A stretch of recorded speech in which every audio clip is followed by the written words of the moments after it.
Good evening and welcome to Tucker Carlson Tonight. We are live tonight from Helsinki, Finland, north enough that the sky is still glowing. Sun going up or down, not clear. President Trump was, of course, here today with Russian President Vladimir Putin. They concluded their first one-on-one summit meeting. We interviewed the president after they finished. We'll be showing you some excerpts throughout the show tonight with our full extended interview with the president tomorrow night on the show. At a press conference at the summit, the president hailed the meeting as a turning point in America-Russia relations. Here's part of it. Our relationship has never been worse than it is now. However, that changed as of about 4 hours ago. I really believe that. The president also addressed the Robert Mueller investigation into Russia collusion. Here's part of that. I think that the probe is a disaster for our country. I think it's kept us apart. It's kept us separated. There was no collusion at all. Everybody knows it.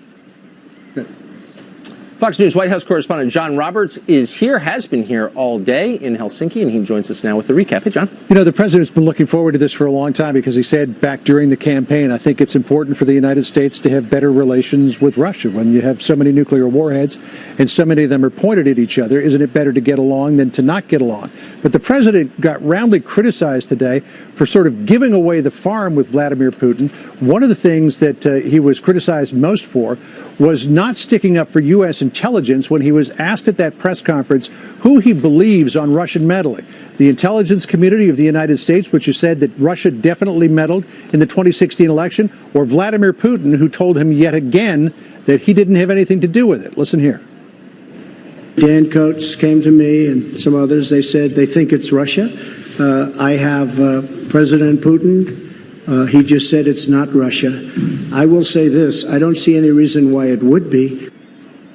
And after the president said that, Dan Coates came to him again today and said it's Russia. In a statement released, he said, quote, "We have been clear in our assessments of Russian meddling in the 2016 election and their ongoing pervasive efforts to undermine our democracy, and we will continue to provide unvarnished and objective intelligence in support of our national security." Something else, Tucker, that raised eyebrows ahead of the summit was when the president tweeted out that the relations between the United States and Russia are at a historic low, and the president blamed that on the United States, on stupidity and other things, and as well, the Mueller investigation. When he was asked about that at the press conference, the president did not dial back much. Listen here. I hold both countries responsible. I think that the United States has been foolish. I think we've all been foolish. We should have had this dialogue a long time ago, a long time, frankly, before I got to office. And I think we're all to blame. Now, the president's remarks today and his posture with Vladimir Putin brought a lot of the expected criticism from Democrats, but many people in the Republican Party, particularly in the leadership, weren't very happy with what went on today. Listen to this from Paul Ryan. Quote, "The president must appreciate that Russia is not our ally.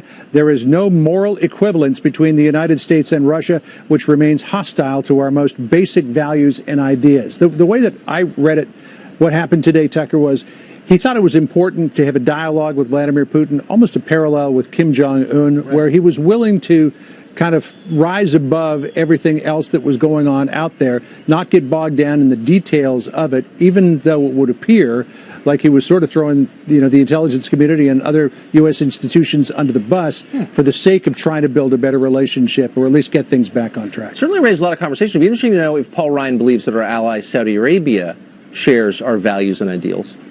Maybe we'll have that conversation. That's one of the questions that you are so famous for asking. I'm interested. John Roberts, great to see you. Good to see you. Thank you. Well, today's news conference, the president suggested he might be willing to believe Putin's denials that Russia meddled in our last presidential election. Watch. So I have great confidence in my intelligence people, but I will tell you that President Putin was extremely strong and powerful in his denial today. Well, that set off a tidal wave of criticism. Former CIA Director John Brennan tweeted, and we're quoting, "Donald Trump's press conference performance in Helsinki rises to and exceeds the threshold of high crimes and misdemeanors," in other words, grounds for impeachment. And we're quoting now, "It was nothing short of treasonous. Not only were Trump's comments imbecilic, he is wholly in the pocket of Putin. Republican patriots, where are you?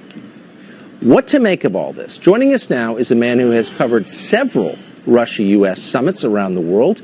NYU professor emeritus and Nation contributing editor Stephen Cohen, one of the country's preeminent Russia scholars.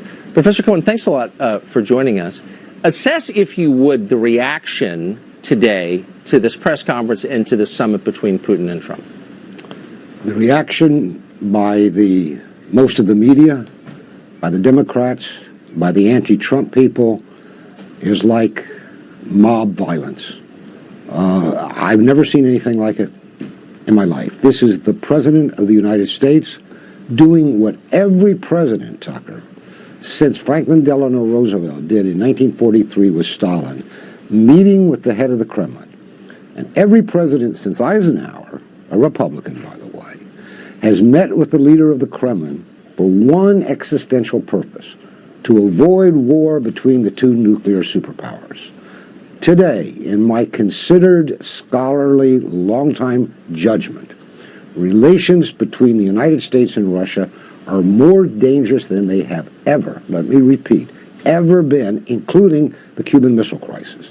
I want my president to do, I didn't vote for this president, but I want my president to do what every other president has done: sit with the head of the other nuclear superpower and walk back the conflicts that could lead to war, whether they be in Syria, Ukraine, in the Baltic nations, in these accusations of cyber attacks.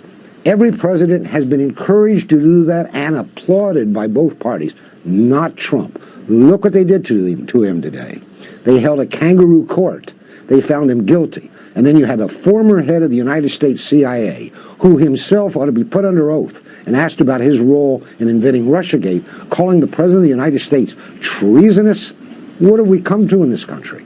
And what's going to happen in the future? Well, those are questions that adults ought to be discussing, I think. But tell me if my assessment is wrong. It seems almost as if some in our leadership class on both sides, Republicans and Democrats, seek increased conflict with Russia. Do you think that's right? And if it is, why? All right, you've asked a fundamental question. Do they know what they're doing?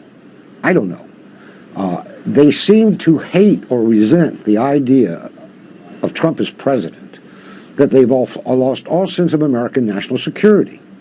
I would ask them a question. If you ever get these people on, ask them this question for yourself, for me, for the nation. Do you, these people who are hunting Trump, do you prefer trying to impeach Trump to trying to avert war with nuclear Russia? That's the bottom line. And that's where we're at today. Because when I listen to why they denounced the summit, that's what they're doing. Look, and I'm in no way defending Russia about, with which I have no connection whatsoever. And I'm basically agnostic, and I take it as a matter of faith that they seek to influence the U.S. government, undermine our elections. None of that surprises me at all. I just don't understand why Russia uniquely is considered an unacceptable partner for conversation, while at the same time we are happy to have close, intimate relations with Saudi Arabia, for example, the government of China, for example, both more repressive than the government of Russia. I'm missing this. Why the emphasis on Russia? People have written books about this, historians. Why is it that Russia seems to be our wicked witch of the East, when Russia has more in common with the United States? It's a Christian country. It's a big country. It was a frontier country. We were allies during World War II. I mean, Russia, this will upset people, but historically, Russia defeated Nazi Germany in Europe. We defeated the Japanese in the Pacific. We were great allies. After that, things went bad. Who's to blame? Historians have written lots of books. But why, since the end of the Soviet Union, there's no communism? Let me ask you a question. You know, D.C., why do these people dislike Putin, the president of post-communist Russia, more than they ever seem to dislike the communist leaders? It's more about us, Tucker, than it's about them. And this is really dangerous, not permitting the president of the United States to keep us safe.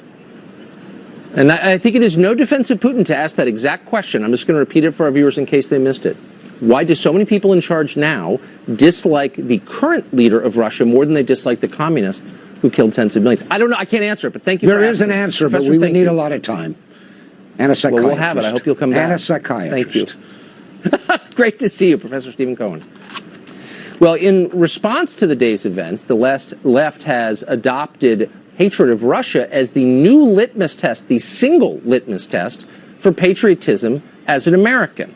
Unless you agree with them, you are not a good American. Some of us resent that. Some on the left are even willing to demand a military government in our country as long as it's sufficiently anti-Moscow. Think we're overstating? We're not. Stephen Cohen, a different one, this one an elected representative, a Democrat from Memphis, Tennessee, tweeted this today, quote, "Where are our military folks? The commander-in-chief is in the hands of our enemy." So here you have an elected representative calling for a military coup in our country in the name of democracy.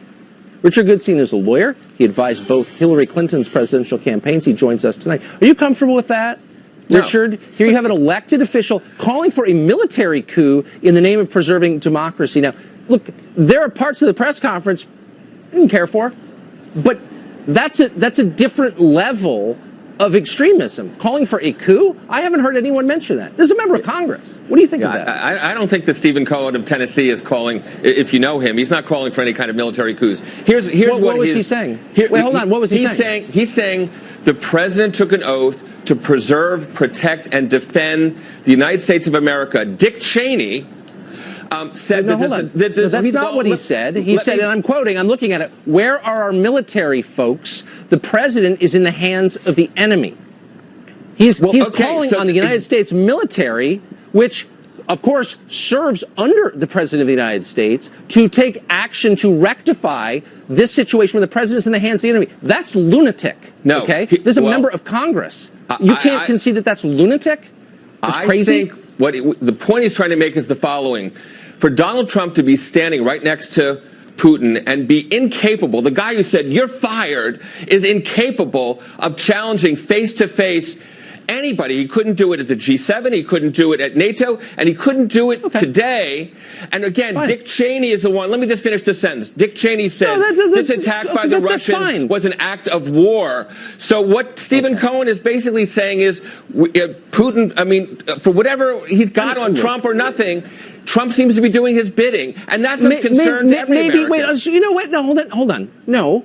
Maybe he has a different view of it than you do. That does not make him a traitor to his country. That does not make him a quisling. It does not make him someone who should be overthrown by a military coup. People have policy differences. Some people think Russia is the preeminent threat to America. Others don't. Trump is in the latter category. That does not make him a traitor. Well, I didn't say do you understand the distinction? Or have we gotten to a place where it's okay to call people traitors if you disagree with their policies? No. Listen, Tucker, Newt Gingrich and Mitt Romney, and go through the list of McConnell care what party and Paul there Ryan. is. I know you don't care what they say, but care. They're not lefties. Okay, you can't assign. I'm not saying they are. No, but I'm not. You're totally missing it. This is not a left-right thing. This is a neocon realist thing. Well, so people who thought the Iraq War was a great idea and think that we should overthrow Assad in Syria and barge into Lebanon and remake the world and hope it works this time, those people are deeply offended. It's not a left-right thing. It's a ruling class versus everybody else thing. And you know that. But can we just pull back from calling each other traitors? Absolutely. But I would quote your Fox colleague, Neil Cavuto, who said it's disgusting. And it's not a left-right thing. He said it's a right or wrong thing. And I agree with him. It's wrong. That's okay. You may think it's wrong. But we should establish a line. And the line is this. You don't call people unpatriotic for the crime of disagreeing with you. Like, for example, I'll ask you this question. Do you really believe that Russia there's no defense of Russia. I'm not that interested in Russia. But do you really believe they're a preeminent enemy in the world? Bigger than China? Do you really think they're the most immoral country in the world? More immoral than Saudi Arabia? Do you really think that? Because everyone on television is pretending that today. Why? Sorry that I'm using Dick Cheney as a frame of reference.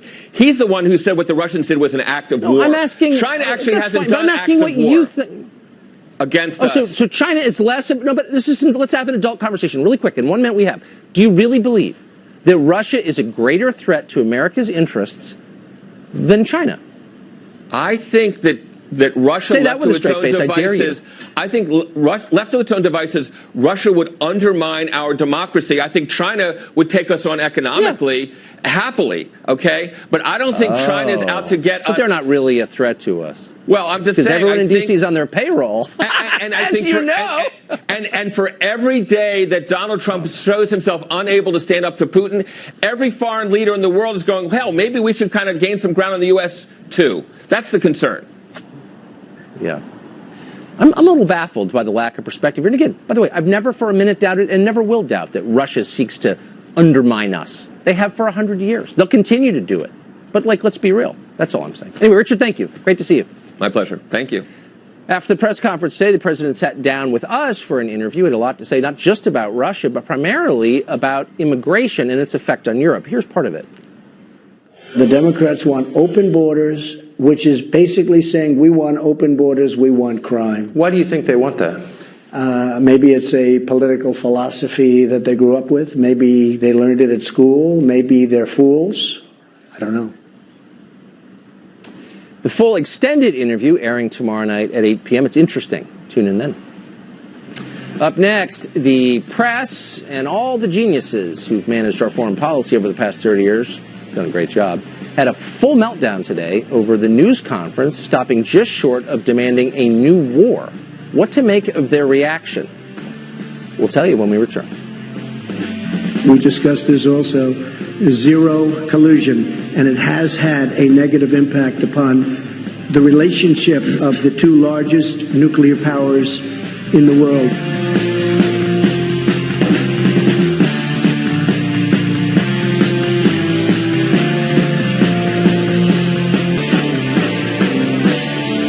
You have been watching perhaps one of the most disgraceful performances by an American president at a summit in front of a Russian leader, certainly that I've ever seen. Putin has recruited psychologically the president of the United States. I have never seen an American president simply surrender to the leader of Russia. You should call this the Surrender Summit.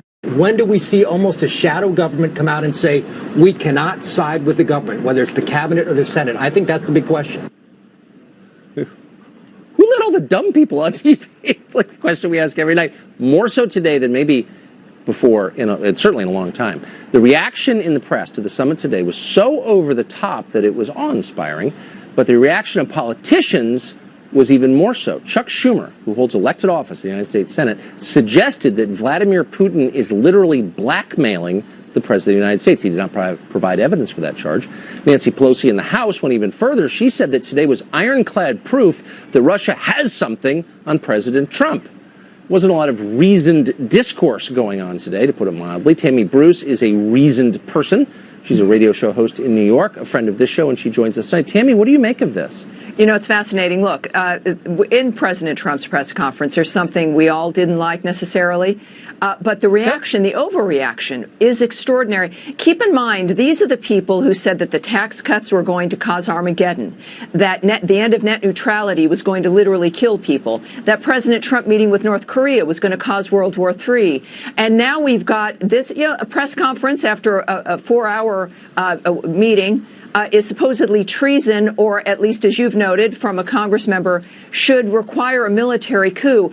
The American people at this point know something, and that is, with all the work he's done so far, with whatever disagreements you may have with President Trump, he loves this country, and he is working for this country. And that is clear. So when you see this kind of hysterical reaction multiplied, it worries the American people. And if their reaction is supposedly about national security and how the nation is viewed, how is this country viewed when you do have elected officials suggesting a coup either via shadow government or through the military or denigrating the president so publicly? If that was the concern, my point is that this, of course, is politics. It's not about national security. But they seem to mean it. I mean, they seem desperate to force me to believe. It's basically a Russia agnostic. I have no interest in going to Russia. I'm not interested in Russia. But they're trying to force me to believe that Russia is the worst country in the world, the greatest threat to my liberty, the greatest threat to the United States of America, Well, that's just stupid. Like, anyone who pays any attention knows that's not true. So why are it's not a defense of Russia, but it's just not, China's a much bigger threat. So why are they trying to force me to believe that and punish me if I don't nod in agreement? I don't understand. Because that was their first premise. They've based everything on Russia controlling Donald Trump. That was their premise for the first 6 months, was to get him either to resign or to get him impeached. And look, the Russians, we agree, we know, did meddle. And we know that there's like that theme of basic reality that Obama did nothing about, issued stand-down orders to Susan Rice. We know that through congressional testimony. And so we know that that's occurred. The president, it tends to bring the two together, which is this unfair witch hunt versus the actual dynamic of meddling in this country, which, by the way, it really had no impact. That's clear. But in the meantime, the Democrat Party, the never-Trumpers, the establishment, invested in this fantasy of the president, Donald Trump, being controlled by the Russians, which, of course, is absurd. And his performance over the last over 500 days has proven his commitment to this nation. So this is their only investment. This is what they have. And they clearly are indicating the level of their panic and need for this to be the case. And the American people have rejected it before, and I think they'll reject it again. It seems a little disproportionate, to be totally honest, to put it mildly. So also during his press conference today, the president raised once again the matter of the DNC's email server, which we're told was hacked by Russia. We're required to believe that, too. But for some reason, it was never turned over to the FBI. Here's part of what the president said. You have groups that are wondering why the FBI never took the server. Haven't they taken the server? Why was the FBI told to leave the office of the Democratic National Committee? I've been wondering that. I've been asking that for months and months, and I've been tweeting it out and calling it out on social media.